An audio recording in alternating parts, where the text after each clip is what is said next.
Опа. Ставим. Хорошо.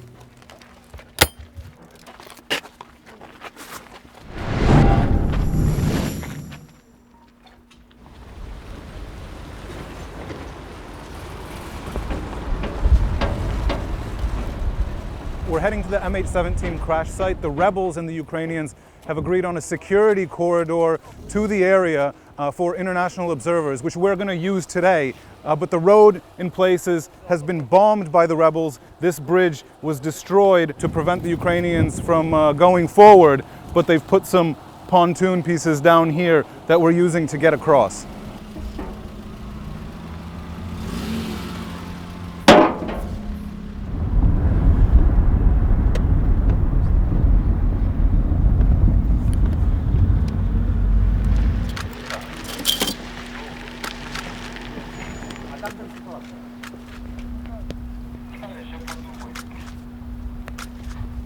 So this is the edge of Ukrainian-controlled territory.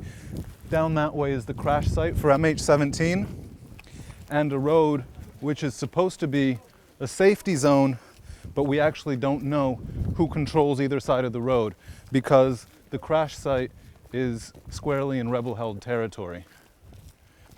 15 kilometers more to go. Была обнаружена закладка фугасов. Из 50 килограммов тротила мины Второй мировой войны и снаряды Второй мировой войны заложены с детонаторами. И для чего это? Для подрыва техники. Если техника подъезжает, то есть направленным взрывом подрывается вся техника и живая сила. То есть вы этот блокпост заняли у сепаратистов совсем недавно? Да, сегодня. Опа. Ставим. Хорошо.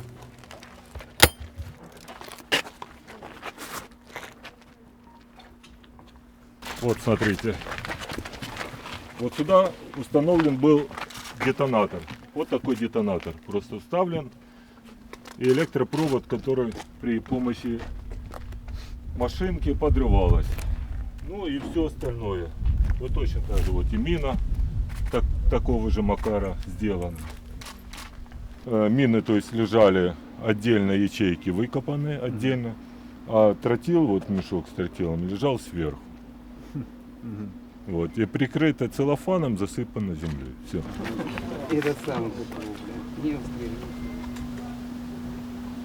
This checkpoint, it was just abandoned by the separatists earlier today. And the strange thing, and I can't really explain it, is that there's a lot of women's clothing here. Bras, underwear, sports pants, sandals. This is one of the tents that they lived in. Looks like they left in a hurry. They left their Orthodox icon up there in the corner. All of these prayer sheets. They've even left their propaganda posters behind. This one says, "We're against the genocide of our people, and the fascists won't get through."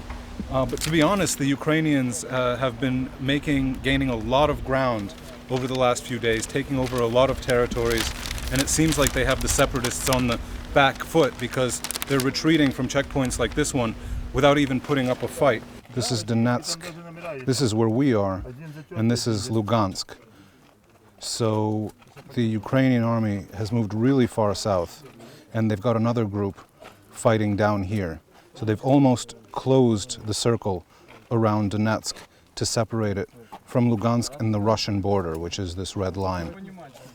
Кольцо вокруг Горловки, Луганска и Донецка сжимается за счет того, что вот блокпосты были вот так, а сейчас мы поближе подставили блокпосты и увеличили их количество, то есть перекрыли все возможные входы и выходы из города, тем самым усложнив работу непосредственных террористов. То есть сейчас можно проехать мимо Дебальцево до самой российской границы украинским военным? Ну, фактически. Но со стороны России ведется очередь.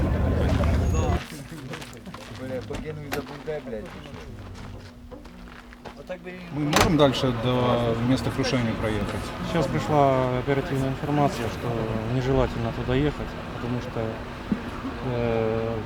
населенный пункт Рассыпная, очень большая сейчас активность сепаратистов, бандитов и возможен обстрел колонны, потому что они заняли там оборону справа, слева от дороги. 2 часа назад еще там коридор 3 был, сейчас его, извините. This is the last Ukrainian checkpoint before the MH17 crash site, but the soldiers here have told us it's not safe to head all the way to the crash site because there's fighting going on there and the separatists still control the last stretch of the road. But what we have discovered is that the Ukrainian forces have taken this checkpoint over from separatists who retreated earlier today, and they moved pretty far south, almost as far as another Ukrainian military formation fighting further south. If they eventually do cross over and meet up, they'll have taken the capital of the self-proclaimed Donetsk People's Republic in a pincer movement, cutting it off from Russia and cutting it off from their other city, Lugansk, and limiting them with supplies, basically taking that city under siege.